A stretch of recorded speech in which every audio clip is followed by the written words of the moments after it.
সবাইকে আমন্ত্রণ চ্যানেল 24 এর দুপুর একটার খবরে। শুনছিলেন সিলন ফ্যামিলি ব্লেন্ডের সংবাদ শিরোনাম। আপনাদের সাথে আছি আমি মার্জিয়া শ্রেয়া। সক্রিয় মৌসুমি বায়ুর প্রভাবে রাজধানীতে রাত থেকেই চলছে অঝোর ধারায় বৃষ্টি। এতে বিভিন্ন এলাকায় দেখা দিয়েছে জলজট, কোথাও কোথাও বিকল হয়ে পড়েছে যানবাহন, দুর্ভোগে পড়েছেন অফিসগামী মানুষ ও শিক্ষার্থীরা। আবহাওয়া অধিদপ্তর জানিয়েছে আগামী 24 ঘন্টায় রংপুর, রাজশাহী, ময়মনসিংহ, সিলেট, ঢাকা ও চট্টগ্রাম বিভাগে ভারী থেকে অতি ভারী বৃষ্টি হতে পারে। এছাড়া গত 24 ঘন্টায় ঢাকায় 97 মিলিমিটার এবং সর্বোচ্চ পটুয়াখালীতে 132 মিলিমিটার বৃষ্টিপাত রেকর্ড করা হয়েছে। আবহাওয়াবিদ হাফিজুর রহমান জানান, বৃষ্টির তীব্রতা কম বেশি হলেও সারাদিন বৃষ্টিপাত অব্যাহত থাকতে পারে। সংশ্লিষ্ট নদীবন্দরগুলোকে 1 নম্বর নৌ হুঁশিয়ারির সংকেত দেখাতে বলা হয়েছে।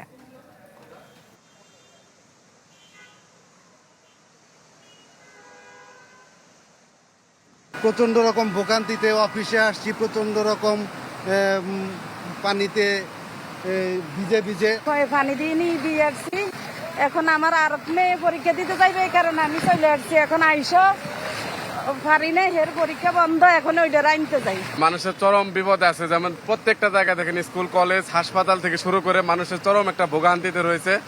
মুষলধারে বৃষ্টি সেই যে রাতে থেকে শুরু হয়েছে। সারা দেশের অধিকাংশ জায়গাতে বৃষ্টি হবে। সেক্ষেত্রে আপনার রংপুর, রাজশাহী, ময়মনসিংহ, ঢাকা, চট্টগ্রাম, সিলেট বিভাগের কোথাও কোথাও ভারী থেকে অতি ভারী বর্ষণ হওয়ার সম্ভাবনা রয়েছে। সর্বোচ্চ বৃষ্টিপাত ঢাকায় হয়েছে 97 মিলিমিটার গত 24 ঘন্টায়। দেশের সর্বোচ্চ বৃষ্টিপাত হয়েছে পটুয়াখালীতে 132 মিলিমিটার। সারাদিন এরকমই থাকবে ঢাকার বৃষ্টি হয়তো বাড়বে কমবে, এখন আছে বৃষ্টি কমে যাবে, তবে সারাদিন এরকমই থাকবে, বৃষ্টি থাকবে কম বেশি। রাজধানীর জলাবদ্ধতার আরো খবর জানাতে নিউ মার্কেট এলাকা থেকে যুক্ত হচ্ছেন সহকর্মী সুলতান মাহমুদ আরিফ। যাচ্ছি তার কাছে। আরিফ, কি পরিস্থিতি সড়কের জানাবেন?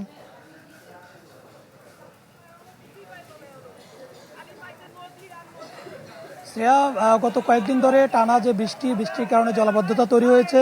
বিশেষ করে গতকাল রাত থেকে বলা যায় যে টানা যে বৃষ্টি, সেই বৃষ্টির কারণে রাজধানীর পুরো এলাকা জুড়ে বলা যায় যে বেশিরভাগ জায়গায় জলাবদ্ধতা তৈরি হয়েছে। কোথাও হাঁটু সমান, কোথাও আবার হাঁটুর উপরে পানি আমরা দেখছি। বর্তমানে আমি নিউ মার্কেট এলাকায় রয়েছি, যেখানে বলা যায় যে ব্যবসায়িক একটা লোকেশন, এবং এখানে আমরা দেখেছি সকাল থেকে যে বৃষ্টির যে জলাবদ্ধতাকে উপেক্ষা করে এখানকার ব্যবসায়ী যারা রয়েছেন তারা এদিক দিয়ে যাতায়াত করছেন, এবং যাতায়াত করতে গিয়ে তাদের যে ভোগান্তি, সেই ভোগান্তির দৃশ্য কিন্তু আমরা দেখানোর চেষ্টা করছি। এবং দেখতে পাচ্ছেন যে পানি বলা যায় যে একেবারে হাঁটু সমান পানি কিন্তু এখানে জমাট বেঁধেছে। শুধু এখানে নয়, রাজধানীর বেশ কয়েকটি জায়গায় ইতিমধ্যে আমরা ঘুরেছি, সেখানকার দৃশ্য, সেখানকার চিত্র, সেখানকার ভোগান্তি আমরা দেখানোর চেষ্টা করেছি, এবং সব জায়গার ভোগান্তির দৃশ্য কিন্তু একই। এবং সাধারণ মানুষজন বলছে তারা তাদের বাচ্চাদেরকে পায়ে হেঁটেই বৃষ্টিতে ভিজে, বৃষ্টিতে ডুবে, পানিতে ডুবে অনেক কষ্টে তারা তাদের বাচ্চাদেরকে স্কুলে পাঠাচ্ছেন এবং স্কুল থেকে নিয়ে আসছেন, সেটি তারা জানাচ্ছেন। অপরদিকে যারা অফিস করছেন, অফিসগামী লোকদেরও সেই ভোগান্তির কথা রয়েছে। তারা দেরি করে অফিসে যাচ্ছেন, সেই ভোগান্তির চিত্র তো রয়েছে। পাশাপাশি হাঁটুর উপরে পানি উঠে যাওয়ার কারণে এখানে যে সড়কের যে বেহাল দশা, সেই বেহাল দশা সড়কগুলিতে অনেক ক্ষেত্রে যে সড়ক দুর্ঘটনার যে ঘটনা, সেটিও কিন্তু ইতিমধ্যে ঘটছে। এবং আবহাওয়া অধিদপ্তর থেকে বলছে যে এটি আসলে খুব অল্প সময়ের ভিতরে এটি বৃষ্টি কমবে বলে আবহাওয়া অধিদপ্তর থেকে কোনো সুখবর নেই। তারা বলছেন যে এটি হয়তো বৃষ্টি কিছুটা কমবে, কিছুটা বাড়বে, তবে বাড়া কমার ভিতরেই মোটামুটি চলবে, কিন্তু বৃষ্টি একেবারে ছেড়ে যাবে এমন কোনো সুখবর নেই। এবং আবহাওয়া অধিদপ্তর থেকে বলছে গতকাল রাত থেকে আজকে পর্যন্ত 97 মিলিমিটার বৃষ্টিপাতের রেকর্ড করা হয়েছে, এবং পুরো দেশ জুড়ে সবচেয়ে বেশি বৃষ্টিপাতের রেকর্ড করা হয়েছে পটুয়াখালীতে 132 মিলিমিটার। এবং এটি আসলে কখন নাগাদ এই বৃষ্টি কমবে সেটি যেমন বলা যাচ্ছে না, তেমনিভাবে এই ভোগান্তি ঠিক সামান্য বৃষ্টি হলেও যেভাবে রাজধানীতে পানি জমে যায়, এটি কবে নাগাদ আসলে ঠিক হবে সেটি নিয়েও কিন্তু জনমানুষের মনে অনেকটা আক্ষেপ রয়েছে। শ্রেয়া। ধন্যবাদ আরিফ। আমরা রাজধানীর জলাবদ্ধতার আরো খবর জানবো। আমাদের সহকর্মী মাহবুবুর রহমান আছেন ধানমন্ডি এলাকায়, এবং চট্টগ্রামের খবরও জানবো। আমাদের সাথে সহকর্মী আছেন ফখরুল ইসলাম। আমরা আগে একটু চট্টগ্রামের খবরটা জানি। ফখরুল, আমাদেরকে জানাবেন চট্টগ্রামে জলাবদ্ধতা বা বন্যা পরিস্থিতির কি খবর আছে সবশেষ?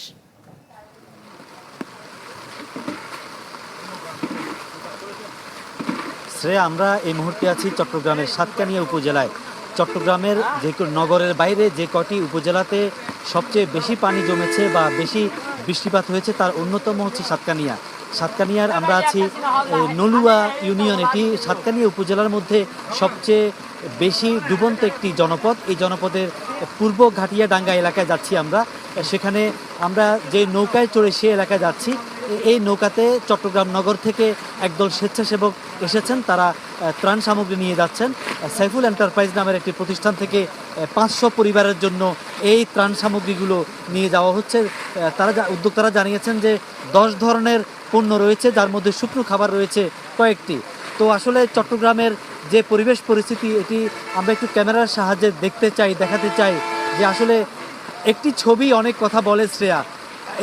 এই যে দেখছেন এই গাছগাছালিগুলো আপনার ডুবে আছে পানিতে, এবং বিস্তীর্ণ যে এখানে ফসলি জমি, সেই ফসলি জমি ডুবে আছে, এবং দূরে বা কাছে যে জনপদ দেখা যাচ্ছে, বাড়িঘরগুলো দেখা যাচ্ছে, সবই ডুবে আছে। আসলে একরকম ত্রাহি অবস্থা এই অঞ্চলের মানুষের।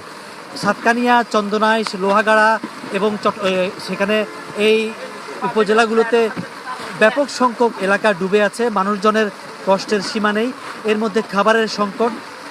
এখানে সবচেয়ে বড় যে সমস্যা দেখা দিয়েছে সেটি হচ্ছে বিদ্যুতের অভাব। বিদ্যুৎ নেই। বিদ্যুৎ না থাকাতে মানুষজন একেবারে অন্ধকারেও নিমজ্জিত হয়ে বসে আছে একরকম বলাই যায়। আর আসলে এই যে সরকারি যে ত্রাণ সহায়তা, সেটি বন্যা দেখা দেওয়ার কয়েকদিন পরে শুরু হয়েছে। গত শুক্রবার থেকে মূলত বলা যায়, গত পরশু থেকে সরকারিভাবে ত্রাণ সহায়তা শুরু হয়েছে। সেখানে বাংলাদেশ সেনাবাহিনী একটি বড় ধরনের ভূমিকা রাখছে। আর এছাড়া ব্যক্তি উদ্যোগে বিভিন্ন সংগঠনের পক্ষ থেকে, বিভিন্ন সংগঠন ছাড়াও বিভিন্ন প্রতিষ্ঠানের পক্ষ থেকে অনেকেই ত্রাণ সহায়তা নিয়ে আসছেন। তারা মানুষজনের দোরগোড়ায় যাচ্ছেন, মানুষজনকে তাদের মুখে পানাহার তুলে দেওয়ার চেষ্টা করছেন। এর মাধ্যমে আসলে মানুষের এই যে দুর্দিনে টিকে থাকা, বেঁচে থাকা কিংবা অস্তিত্ব রক্ষা করার যে সংগ্রাম, সেই সংগ্রামে আসলে সেই সংগ্রাম থেকে আসলে নিজেদেরকে বাঁচিয়ে রাখার একটা সুযোগ তারা তৈরি করে দিচ্ছেন। তো আসলে আমরা পরবর্তীতে একেবারে জনপদের ভিতরে যাব এবং দেখাবার চেষ্টা করব যে আসলে ঘরবাড়িতে মানুষজন কি অবস্থায় আছে। শ্রেয়া, ধন্যবাদ ফখরুল। আমরা পার্বত্য অঞ্চলের আরো খবর জানবো। তার আগে রাজধানীর ধানমন্ডি এলাকায় আমাদের সহকর্মী মাহবুবুর রহমান রয়েছেন, তার কাছ থেকে একটু জেনে নেই। মাহবুব, কি পরিস্থিতি এই মুহূর্তে সড়কে অবস্থান করছেন আপনি জানান। এই মুহূর্তে আমি অবস্থান করছি আসাদ গেটে। কিছুক্ষণ আগে ধানমন্ডিতে ছিলাম। আসাদ গেটের এখানকার যে অবস্থা, এখানে বৃষ্টি হলেই যেই জলাবদ্ধতার তৈরি হয়, সেই চিত্র কিন্তু আমরা এখানে দেখতে পাচ্ছি। প্রতিদিন যে সকল কর্মজীবী মানুষেরা অফিসে যাতায়াত করেন, ঠিক ভোগান্তিটা যেন সেই মানুষদের ক্ষেত্রে সবচাইতে বেশি। আমরা দেখছি যে সকাল সকাল যারা অফিস যান, তাদের অনেকেরই অফিস যেতে দেরি হয়েছে, এবং এই মুহূর্তে যেই যানবাহনের যেই সংকট, সেটি আসলে প্রধান সমস্যা হয়ে ধরা দিয়েছে রাজধানীবাসীর কাছে। ঠিক এই আসাদ গেটের চিত্র শুধু এমন নয়, ঢাকা শহরের মিরপুর, পান্থপথ, এছাড়া নিউ মার্কেট এলাকা সহ যে সকল এলাকা রয়েছে, সেই সকল এলাকায় আসলে ঠিক প্রকৃত চিত্র যদি আমরা সেই কথা বলি, ঠিক এমনটাই চিত্র। এবং মানুষ যে সকল পরিধেয় জামা কাপড় পরে বাসা থেকে বের হয়েছেন গন্তব্যে যাওয়ার জন্য, ঠিক সেই সকল পোশাকগুলিও কিন্তু পানিতে ভিজে গিয়েছে। এবং এই যে আসাদ গেটের এই রাস্তা, এখানে কিন্তু প্রায় হাঁটু সমান পানি রাস্তার উপরে জমেছে, যার কারণে ভোগান্তি তৈরি হচ্ছে। এবং আরও একটি বিষয় শ্রেয়া, যে সকল ঢাকা শহরের যে সকল এলাকা অপেক্ষাকৃত নিম্নাঞ্চল, ঠিক সেই এলাকাগুলোতে যে সকল বাসাবাড়ি রয়েছে, সেই সকল বাসাবাড়িতেও কিন্তু দু একটি বাসাবাড়িতে পানি ঢুকে, এবং পানি ঢোকার কারণে সেই বাসাবাড়ির যে সকল আসবাবপত্র রয়েছে, সেই সকল আসবাবপত্রগুলোও কিন্তু ক্ষতিগ্রস্ত হয়। এবং আরও একটি বিষয়, যেটি যে শিক্ষার্থী যারা রয়েছে ঢাকার বিভিন্ন শিক্ষা প্রতিষ্ঠানে যারা পড়ালেখা করেন, ঠিক সেই সকল শিক্ষার্থীদের ক্ষেত্রেও আমরা একটি বিড়ম্বনার চিত্র আমরা দেখতে পেয়েছি। যে সকল শিক্ষার্থীরা এখান দিয়ে যাচ্ছেন, তারা আসলে বৃষ্টিতে ভিজে গিয়েছেন, তাদের জামাকাপড় বৃষ্টিতে ভিজে গিয়েছে, এবং তারা আমাদেরকে তাদের ভোগান্তির কথাই কিন্তু জানাচ্ছিলেন বৃষ্টির কারণে। শ্রেয়া, ধন্যবাদ মাহবুব। আমরা এবারে একটু কক্সবাজারের খবর জানবো। সেখানে আছেন সহকর্মী আজিম নিহাদ। আজিম, আমাদেরকে জানাবেন কি পরিস্থিতি কক্সবাজারে এখন? শ্রেয়া, কক্সবাজারে গত পরশুদিন এবং গতকাল কিছুটা বৃষ্টি কম হয়েছিল, কিন্তু আজকে সকাল 10টার পর থেকে আবারও ভারী বৃষ্টিপাত হচ্ছে। বিশেষ করে আমি এখন যেখানটায় আছি এটি কক্সবাজারের চকরিয়ার বদরকালী এলাকা, যেখানে জলাবদ্ধতার কারণে ইতিমধ্যে বেশ কিছু বসতঘর পানির নিচে রয়েছে এবং গতকাল কিছুটা পানি কমা শুরু করলেও আজকে কিন্তু আবারও থেকে মাতামুহুরী নদীতে ঢল বেড়ে যাচ্ছে। সে কারণে আশপাশের যে এলাকাগুলো আছে সেগুলো আবারও প্লাবিত হচ্ছে এবং এই দুঃসময়ের মধ্যেও কিন্তু সরকারের তরফ থেকে বা স্থানীয় প্রশাসনের পক্ষ থেকে তেমন কোনো সহযোগিতা মানুষ পাচ্ছে না। আমি এখন যেখানটা আছি এখানেও বেশ কিছু লোকজন পানিবন্দী, অথচ তারা বলছে যে গত কয়েকদিনে তাদের কাছে কেউই ত্রাণ সহায়তা বা প্রাথমিক কোনো জরুরি সেবা নিয়ে কেউই পৌঁছায়নি। যদিও ইতিমধ্যে আমাদেরকে সিভিল সার্জন অফিস থেকে জানিয়েছেন যে প্রতিটি ওয়ার্ডের জন্য তারা স্বাস্থ্যকর্মী নিয়োগ করেছেন তাৎক্ষণিকভাবে সেবা দেওয়ার জন্য, এবং উপজেলা প্রশাসন থেকে একটা তালিকাও প্রোভাইড করা হয়েছে যেখানে আসলে খাবারের এবং বিশুদ্ধ পানির নানা ধরনের পরিসংখ্যান আছে, কিন্তু বাস্তবে সেটি আমরা দেখতে পাচ্ছি না। এবং এই ভারী বর্ষণ যদি আবারও বেড়ে যায়, ফলে গত পরশুদিন এবং গতকালকে যে অবস্থা হয়েছিল তার চেয়ে ভয়ঙ্কর অবস্থা চকরিয়া পেকুয়াতে হতে পারে। এই প্রবল আশঙ্কাটা যাতে এড়ানো যায় সেজন্য ঝুঁকিপূর্ণ যারা আছে তাদেরকে নিরাপদে সরানোর পাশাপাশি যে সমস্ত স্লুইস গেট এখনো বন্ধ রয়েছে, যে সমস্ত বাঁধগুলো এখনো রয়েছে সেগুলো খুলে দেওয়ার জন্য এবং সেগুলো কেটে ফেলার জন্য স্থানীয় জনগণ যারা আকুতি জানাচ্ছেন, কারণ তাদের মধ্যে এক ধরনের হাহাকার তৈরি হয়েছে। ফলে শুধুমাত্র এই চকরিয়া পেকুয়াতে এখন বলা যায় যে অন্তত লক্ষাধিক মানুষ পানিবন্দী অবস্থায় রয়েছে। তাদের এই দুর্বিষহ জীবনটাকে আরো একটু সহজ করতে হলে এবং আরো একটু যদি তাদেরকে স্বস্তি দিতে হয়, সেক্ষেত্রে যে বাঁধগুলো রয়েছে, যে স্লুইস গেটগুলো রয়েছে, যারা নিয়ম না মেনে বন্ধ রাখে তাদের বিরুদ্ধে ব্যবস্থা নিতে হবে এবং সেই স্লুইস গেটগুলো নিয়ম অনুযায়ী খুলে দিতে হবে। শ্রেয়া, ধন্যবাদ আজিম। দর্শক, টানা বৃষ্টিতে জলাবদ্ধতা ও বন্যা পরিস্থিতির বিভিন্ন খবর জানাতে আমাদের সহকর্মীরা যুক্ত ছিলেন বিভিন্ন জায়গা থেকে। সাবেক স্পিকার ও বিএনপির স্থায়ী কমিটির সদস্য ব্যারিস্টার জমির উদ্দিন সরকার মারা গেছেন। ভোরে রাজধানীর একটি বেসরকারি হাসপাতালে চিকিৎসাধীন অবস্থায় তার মৃত্যু হয়। ব্যারিস্টার জমির উদ্দিন সরকারের মৃত্যুতে শোক জানিয়েছেন প্রধানমন্ত্রী, স্পিকার, ডেপুটি স্পিকার ও বিরোধী দলীয় নেতা।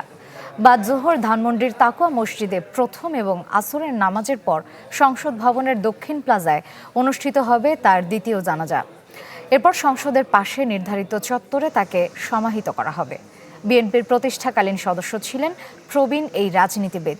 রাজনৈতিক জীবনে 5 বার সংসদ সদস্য নির্বাচিত হন তিনি। বিভিন্ন সময়ে ছিলেন পররাষ্ট্র প্রতিমন্ত্রী, গণপূর্ত প্রতিমন্ত্রী, ভূমিমন্ত্রী, শিক্ষামন্ত্রী, আইনমন্ত্রীর পদে।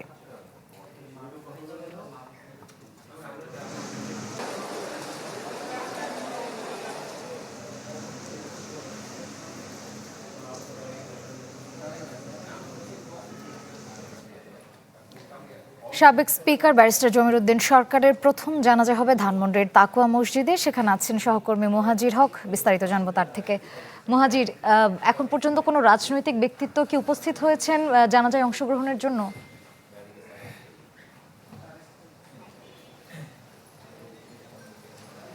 শ্রেয়া, ব্যারিস্টার জমির উদ্দিন সরকারের প্রথম জানাজা আর কিছুক্ষণ পরেই ধানমন্ডির যে তাকুয়া মসজিদ রয়েছে সেখানে অনুষ্ঠিত হবে। এখন জোহরের নামাজ অনুষ্ঠিত হচ্ছে।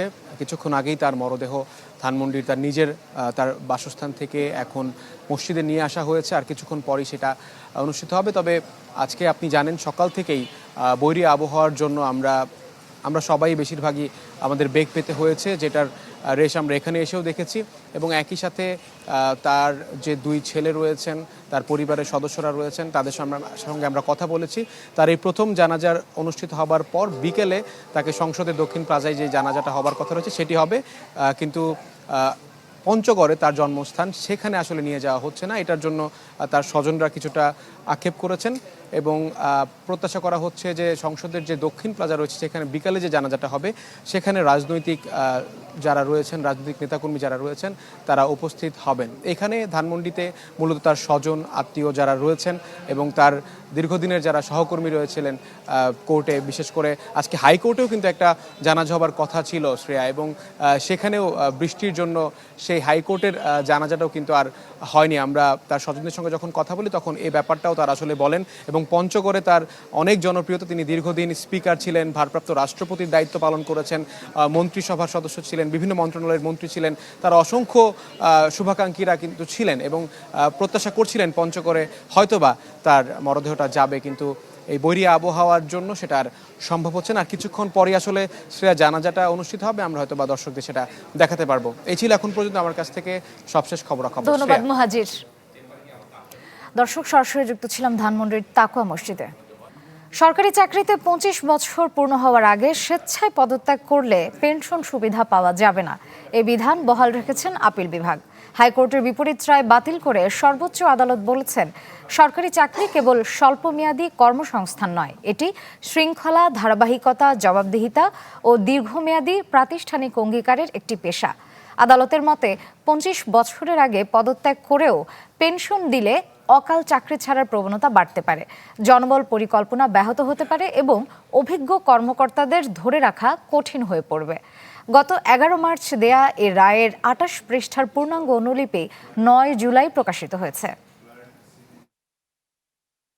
আন্তর্জাতিক প্রসঙ্গ, চলতি সপ্তাহে তৃতীয়বারের মতো ইরানে বিমান হামলা চালিয়েছে যুক্তরাষ্ট্র। নিশানা করা হয় গুরুত্বপূর্ণ বন্দর শহর আব্বাস সহ সিরিক, চাবাহার, বন্দর দেইর এবং আসালুহকে। দক্ষিণের বেশ কয়েকটি এলাকায় শোনা গেছে বিকট বিস্ফোরণের শব্দ। হরমুজ প্রণালীতে সাইপ্রাসের পতাকাবাহী জাহাজে হামলার দায়ে এই অভিযান চালানোর কথা জানিয়েছে মার্কিন সামরিক কেন্দ্রীয় কমান্ড। এদিকে ইরানের Islamic Revolutionary Guard Corps IRGC জানিয়েছে, পরবর্তী নির্দেশ না দেওয়া পর্যন্ত হরমুজ প্রণালী বন্ধ থাকবে। একই সাথে হরমুজে একটি জাহাজে অভিযানের কথাও জানিয়েছে ইরানের রাষ্ট্রীয় গণমাধ্যম।